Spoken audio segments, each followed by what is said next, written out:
ಜೊಯ್ಡಾ ತಾಲೂಕಿನ ಗಣೇಶಗುಡಿಯ whistling wood ರೆಸಾರ್ಟಿನಲ್ಲಿ CA residential ಪುನಶ್ಚೇತನ ತರಬೇತಿ ಕಾರ್ಯಾಗಾರ. ಐಸಿಎಐ ಹುಬ್ಬಳ್ಳಿ ಶಾಖೆಯ ವತಿಯಿಂದ ಜೊಯ್ಡಾ ತಾಲೂಕಿನ ಗಣೇಶಗುಡಿಯ ಇಳವಾದಲ್ಲಿರುವ ನಾಡಿನ ಹೆಸರಾಂತ ವಿಸ್ಲಿಂಗ್ ವುಡ್ ರೆಸಾರ್ಟಿನಲ್ಲಿ ಹಮ್ಮಿಕೊಂಡಿದ್ದ 2 ದಿನಗಳ ಸಿಎ ರೆಸಿಡೆನ್ಷಿಯಲ್ ಪುನಶ್ಚೇತನ ತರಬೇತಿ ಕಾರ್ಯಾಗಾರವು ಯಶಸ್ವಿಯಾಗಿ ಸಂಪನ್ನಗೊಂಡಿತು.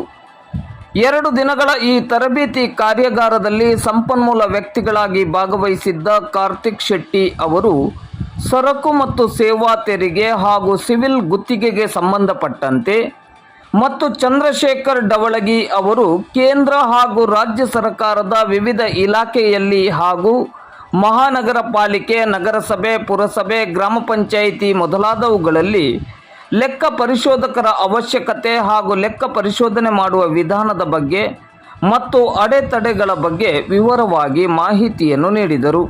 ಸಮಾರೋಪ ಸಮಾರಂಭದಲ್ಲಿ ಭಾಗವಹಿಸಿ ಮಾತನಾಡಿದ ತರಬೇತಿ ಕಾರ್ಯಾಗಾರದ ಉಸ್ತುವಾರಿಯನ್ನು ವಹಿಸಿಕೊಂಡಿದ್ದ ಗಜಾನನ ನೀಲಾಕರಿ ಅವರು 2 ದಿನಗಳ ಈ ತರಬೇತಿಯಲ್ಲಿ ಕಲಿತ ವಿಚಾರಗಳನ್ನು ತಮ್ಮ ಕೆಲಸ ಕಾರ್ಯಗಳಲ್ಲಿ ಬಳಕೆ ಮಾಡುವಂತೆ ಕರೆ ನೀಡಿದರು.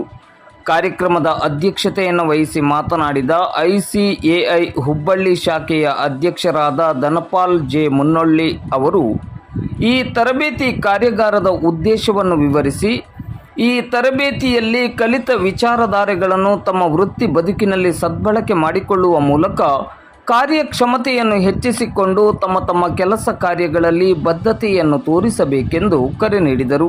ಐಸಿಎಐ ಹುಬ್ಬಳ್ಳಿ ಶಾಖೆಯ ಕಾರ್ಯದರ್ಶಿ ರಿಷಬ್ ಉಪಾಧ್ಯಾಯ ಅವರು ಸ್ವಾಗತಿಸಿ ವಂದಿಸಿದರು. ಕಾರ್ಯಕ್ರಮದ ಯಶಸ್ಸಿಗೆ ವಿಸ್ಲಿಂಗ್ ವುಡ್ ರೆಸಾರ್ಟಿನ ಅಧಿಕಾರಿಗಳು ಮತ್ತು ಸಿಬ್ಬಂದಿ ವರ್ಗದವರು ಸಹಕರಿಸಿದರು.